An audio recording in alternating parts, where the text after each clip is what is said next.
Welcome. In front of me I have the MCHOSE, I think that's how you read it, K87 or 87? Yeah, I actually have no clue which one that is. Maybe in the package we'll know better. But yeah, this is a mechanical keyboard, as you can see right here. It's 80%. Gasket, RGB, structure, whatever that is. One thing that I find kind of cool with this company is that whenever they're making most of their profiles, at least at the point that I have unboxed, they are coming with a dongle with Bluetooth and wired options. So you have 3 different ways of connecting to it. So that's pretty cool, and this one does the same thing. Anyway, without wasting time, let's just pop it open and see what we have in here. I've been honestly relatively surprised by this company. I never heard about them until today, and I already went over the mice that they have. They are Pulsar kind of clones. But as an example, this one right here, it's a pretty cool mouse. I do really enjoy using it. It's a light mouse, has 26,000 DPI and a 1000 pull rate, so it is a very good mouse. And also in terms of like feel, it also feels pretty good. Now here it looks like we have a bit of a flare when it comes down to keycaps.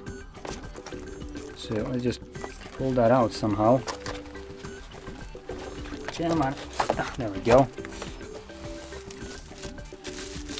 Now it does have some weight to it. It's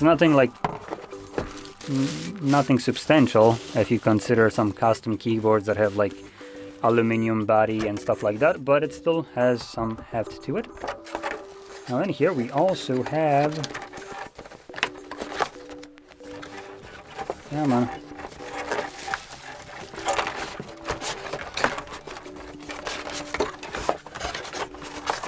there we go. So you have a Type-C to Type-A cable, so you can connect it using wire. And we also have the instructions for different kind of actions, as most of those keyboards do come with some kind of key combination to maybe change lightings and stuff like that. I assume that's what it is. Yep, ustawienie podświetlenia, so that's backlighting controls. So you do a function key plus like up arrow, down arrows, or left, right to change the brightness, and then go through different modes, color, and wait, so that's mode. Oh, that's speed, and that's mode. So yeah, I can go over that. Obviously, it just gives you controls over this.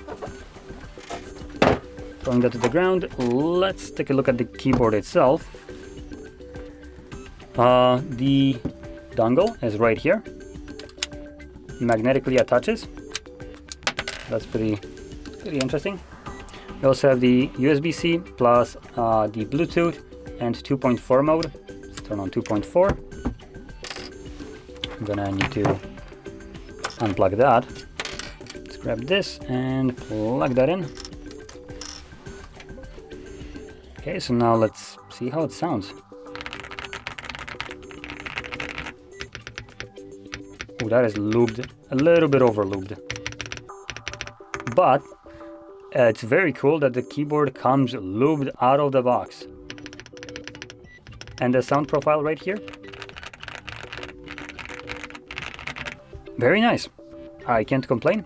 Now the build quality all around the plastic doesn't really feel too great, but I do have to say I'm relatively impressed. Now we do have a massive weight at the back. Goodness, that is a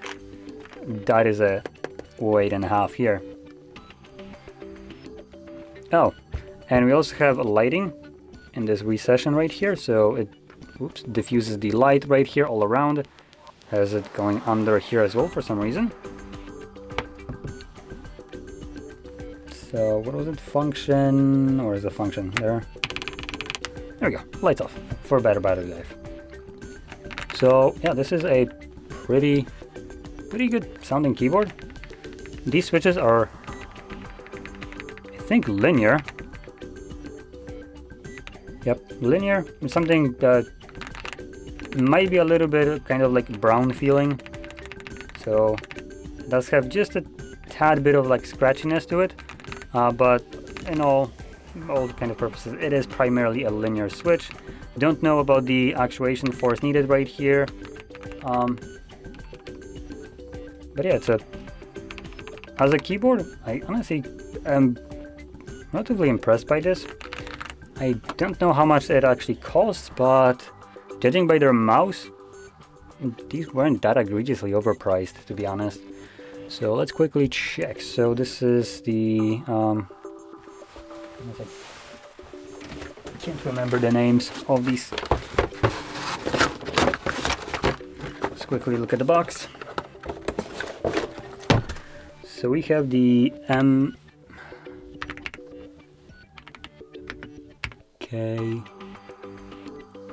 let's see, is it 87?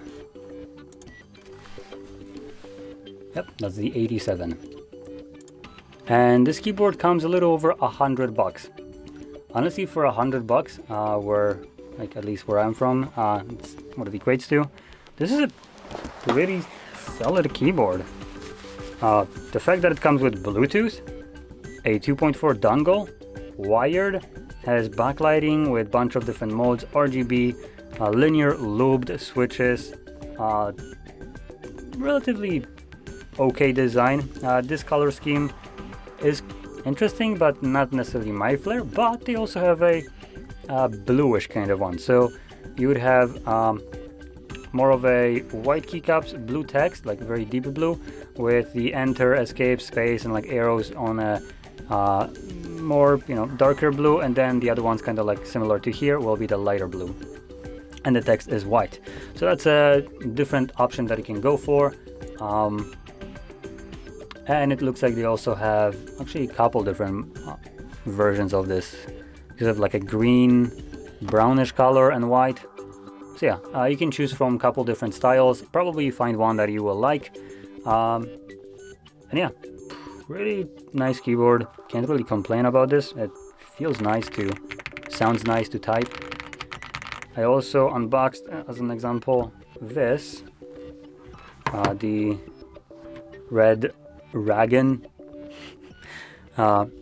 keyboard, and I was also pretty impressed by this. It feels very cheap. I don't want to like sugarcoat it, but it also comes with loop switches that do sound nice. It has a display and a knob, and yeah, that was also kind of caught me off guard, considering most of the companies that were doing gaming keyboards and just any kind of peripherals haven't done anything substantial in last half a decade at least.